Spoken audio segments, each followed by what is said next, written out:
Apakah kamu kenal dengan aplikasi ini? Yes, kalau kamu adalah desainer grafis atau video editor, pasti aplikasi ini jadi aplikasi harian bagi kalian. Adobe System Incorporated atau yang lebih dikenal sebagai Adobe adalah salah satu perusahaan perangkat lunak terkemuka di dunia. Sejak didirikan pada tahun 1982, Adobe telah memainkan peran yang signifikan dalam mengubah cara orang bekerja dengan menggambar, desain grafis, video, dan dokumen digital. Produk-produk inovatif mereka seperti Adobe Photoshop, Illustrator, dan Acrobat telah menjadi standar industri dalam industri kreatif. Namun di balik kesuksesan Adobe, terdapat sejarah menarik tentang bagaimana perusahaan ini berdiri dan menjadi salah satu kekuatan dominan dalam industri software. Dalam video kali ini kita akan sama-sama cari tahu bagaimana John Warnock berjuang untuk membuat Adobe bisa menjadi seperti sekarang. Tapi sebelum video ini dimulai, jangan lupa untuk subscribe agar tidak ketinggalan kisah dari brand besar lainnya. So, let's go!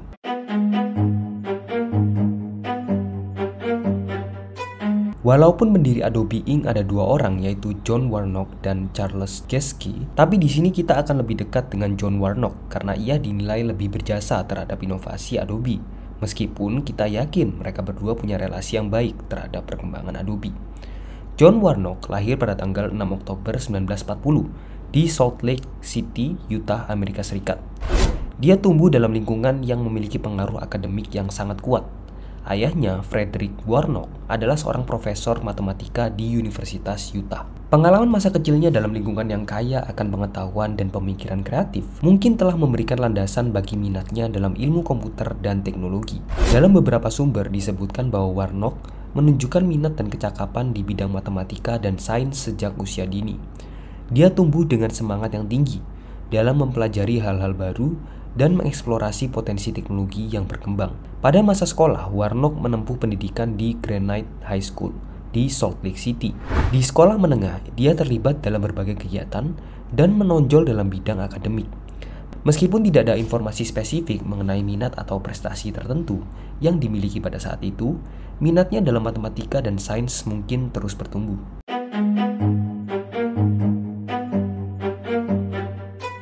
Setelah menyelesaikan pendidikan menengahnya, Warnock melanjutkan studi di Universitas Utah. Dia memperoleh gelar sarjana dalam bidang matematika pada tahun 1961. Tidak banyak yang diketahui mengenai pengalaman kuliahnya, namun dapat diasumsikan bahwa ia terus mengasah keterampilan matematikanya dan eksplorasi dalam dunia teknologi yang berkembang.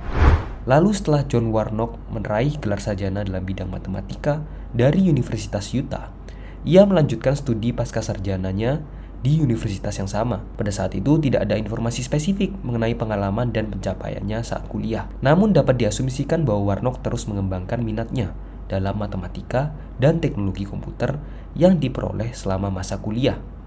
Warnock kemudian memutuskan untuk melanjutkan pendidikan pascasarjana di bidang komputer dan ilmu informasi di Universitas Utah. Ia berhasil meraih gelar doktor atau PhD dalam bidang tersebut pada tahun 1969. Selama studi pascasarjananya, Warnock tertarik dengan topik-topik seperti grafik komputer dan pengolahan gambar. Ini mungkin menjadi landasan awal bagi minatnya dalam pengembangan teknologi grafis yang kemudian berperan penting dalam pendirian Adobe. Setelah menyelesaikan studi pascasarjana, Warnock bergabung dengan Xerox Corporation pada tahun 1978. Di sana, dia bekerja di Xerox Palo Alto Research Center atau PARC, yang terkenal karena inovasinya dalam teknologi komputer. Di Xerox PARC, Warnock terlibat dalam proyek-proyek yang berkaitan dengan pengolahan gambar dan grafik komputer. Di Xerox, Warnock bertemu dengan Charles Geschke, seorang pemimpin proyek di Xerox PARC. Mereka bekerja sama dalam pengembangan teknologi bahasa deskripsi halaman atau Page Description Language yang dikenal sebagai PostScript. PostScript adalah bahasa yang memungkinkan tampilan dan pencetakan dokumen dengan kualitas tinggi, termasuk font dan grafik. Inovasi ini menjadi dasar pendirian Adobe System Incorporated. Pertemuan dan kerjasama antara Warnock dan Geschke di Xerox PARC menjadi titik awal bagi hubungan kerjasama dan kemitraan bagi mereka. Mereka berbagi minat yang sama dalam mengembangkan teknologi inovatif untuk pengolahan gambar dan grafik. Bersama-sama mereka melihat potensi besar dalam pengembangan dan komersialisasi PostScript yang kemudian menginspirasi mereka untuk mendirikan Adobe. Pada bulan Desember tahun 1982, Warnock dan Geschke meninggalkan Xerox dan mendirikan Adobe System Incorporated di garasi John Warnock di Los Altos, California. Mereka memulai perjalanan mereka untuk mengubah cara orang bekerja dengan dokumen melalui produk-produk kreatif dan perangkat lunak yang terkenal hingga saat ini.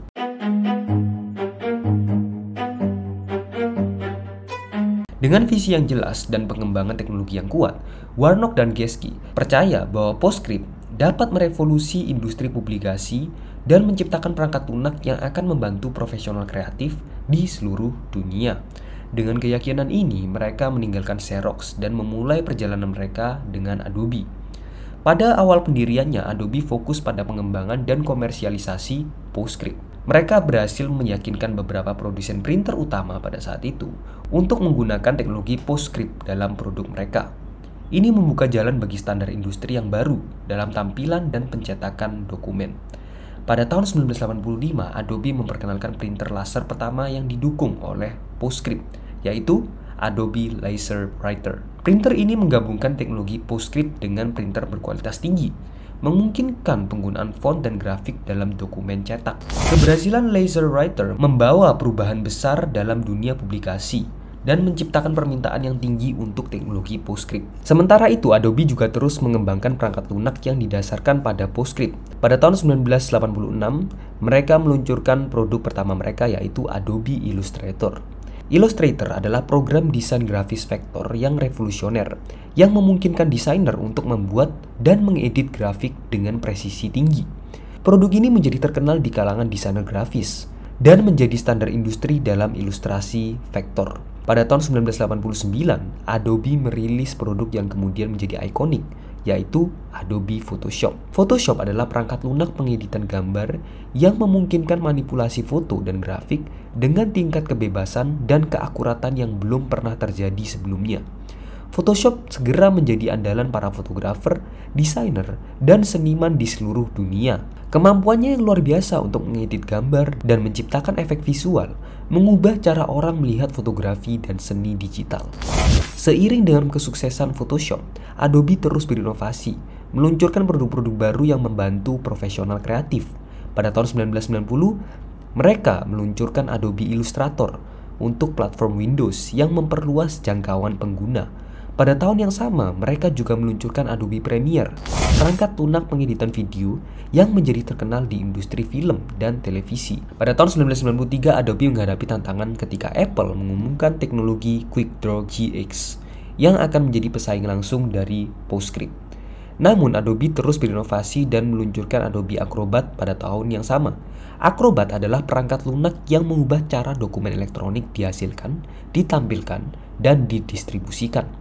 Acrobat memperkenalkan format dokumen portable atau PDF yang menyederhanakan pertukaran dan tampilan dokumen melintasi berbagai platform dan perangkat.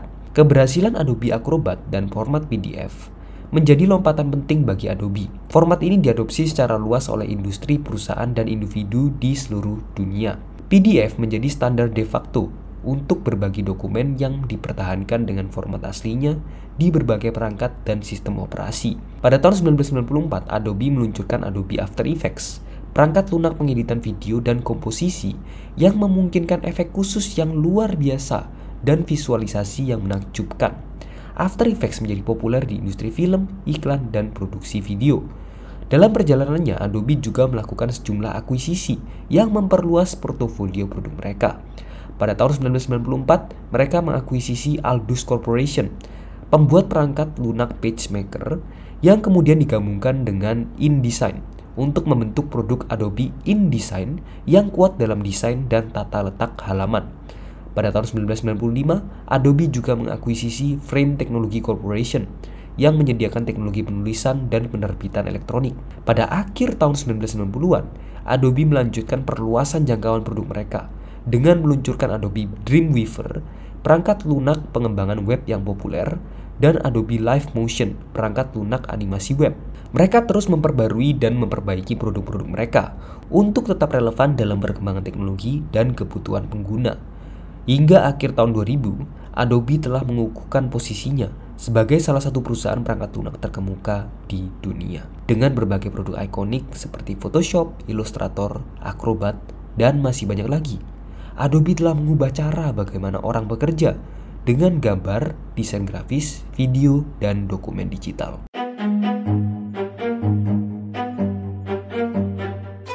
Periode antara tahun 2000 sampai tahun 2015 merupakan waktu yang sangat penting dalam perkembangan Adobe.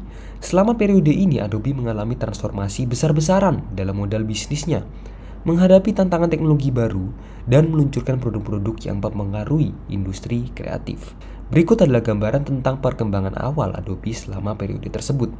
Pada awal tahun 2000, Adobe terus memperkuat posisinya sebagai pemimpin dalam perangkat lunak kreatif.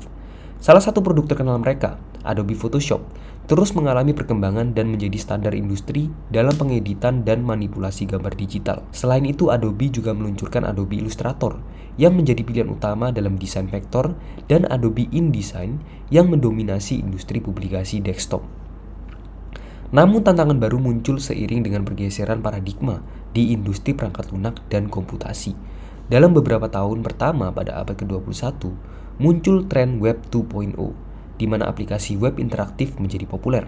Adobe beradaptasi dengan cepat dan meluncurkan teknologi Flash yang memungkinkan pengembang untuk membuat konten interaktif yang kaya dan multimedia di web. Flash menjadi sangat populer dan digunakan secara luas di seluruh dunia. Namun seiring dengan berjalannya waktu, munculnya teknologi baru seperti HTML5 dan peningkatan permintaan akan konten yang dapat diakses di berbagai perangkat, membuat Flash mulai menghadapi tantangan. Adobe kemudian mengumumkan pada tahun 2011 bahwa mereka akan berhenti mendukung Flash pada perangkat seluler dan fokus pada pengembangan alat HTML5. Ini adalah langkah penting dalam penyesuaian strategi Adobe dengan tren pasar yang berubah. Selain itu, Adobe juga memperkuat bisnisnya melalui serangkaian akuisisi yang strategis. Pada tahun 2005, mereka mengakuisisi Macromedia yang mencakup produk-produk seperti Flash dan Dreamweaver. Akuisisi ini membantu memperluas portofolio produk Adobe dan memberikan kontrol penuh terhadap Flash yang menjadi bagian integral dari produk-produk mereka. Pada tahun 2012, mereka memperkenalkan Adobe Creative Cloud, sebuah platform berlangganan yang memberikan akses kepada berbagai produk Adobe dan menyediakan penyimpanan awan untuk kolaborasi dan akses konten di berbagai perangkat. Langkah ini adalah langkah besar dalam mengubah model bisnis Adobe dari penjualan perangkat lunak berlisensi menjadi model berlangganan. Perubahan ini tidak hanya memberikan fleksibilitas dan aksesibilitas bagi pengguna, tetapi juga memungkinkan Adobe untuk memberikan pembaruan dan inovasi lebih cepat kepada pelanggan mereka. Dengan Creative Cloud, pelanggan dapat terus memperbarui perangkat lunak mereka ke versi terbaru dan mendapatkan akses ke fitur-fitur baru yang terus berkembang. Pada tahun 2015, Adobe System Incorporated memasuki era yang menarik dalam perkembangan kecerdasan buatan atau Artificial Intelligence. Perusahaan ini menyadari potensi besar AI dalam pengembangan alur kerja kreatif dan memberikan pengalaman pengguna yang lebih baik. Dengan itu, Adobe mulai meluncurkan inisiatif-inisiatif AI yang ambisius dan terus mengembangkan kemampuan AI mereka selama periode 2015 hingga 2023. Pada awalnya, pada tahun 2015, Adobe memperkenalkan Adobe Sensei, platform AI yang menjadi fondasi bagi perkembangan mereka di masa depan.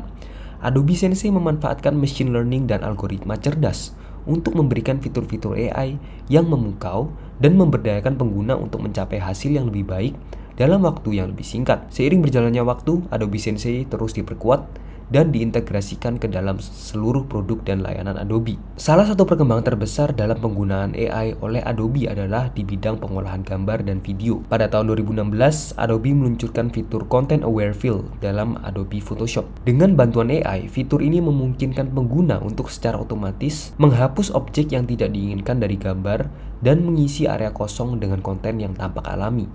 Pengguna dapat dengan mudah memanipulasi gambar dan menghilangkan elemen yang mengganggu tanpa harus melakukan perbaikan yang rumit secara manual.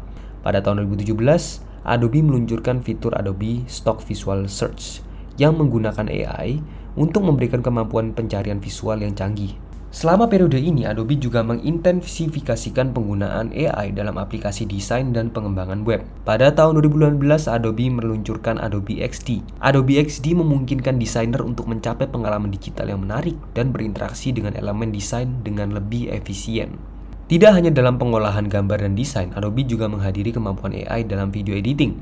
Pada tahun 2019, Adobe Premiere Pro memperkenalkan fitur Auto Reframe yang menggunakan AI untuk mengotomatisasi penyesuaian framing video agar cocok dengan berbagai format layar. Pada tahun 2019, Adobe Premiere Pro memperkenalkan fitur Auto Reframe yang menggunakan AI untuk mengotomatisasi penyesuaian framing video agar cocok dengan berbagai format layar. Fitur ini membantu pengguna menghemat waktu dan upaya dalam mengoptimalkan tampilan video untuk berbagai platform.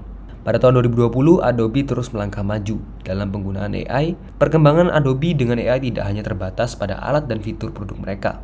Pada tahun 2021, Adobe mengumumkan kolaborasi dengan perusahaan teknologi besar lainnya, seperti Microsoft dan IBM, untuk mengembangkan standar industri untuk kecerdasan buatan. Kolaborasi ini bertujuan untuk meningkatkan interoperabilitas dan pertukaran data AI antar platform, sehingga memperluas dan memperkuat ekosistem AI secara keseluruhan. Dan yang terakhir dan yang lagi anget-angetnya nih, Adobe Firefly. Singkatnya, ini adalah AI yang bisa mengedit dan mengubah foto jadi lebih gampang.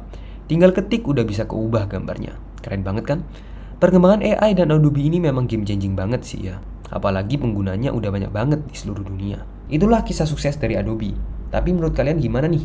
Apa sih pelajaran yang bisa diambil dari Adobe? Kalau kalian penasaran dengan kisah sukses brand lainnya, bisa ditonton video yang lain. Dan kalau kalian ada rekomendasi brand yang ingin kami bahas, silakan komen di kolom komentar ya. Sampai jumpa di video selanjutnya.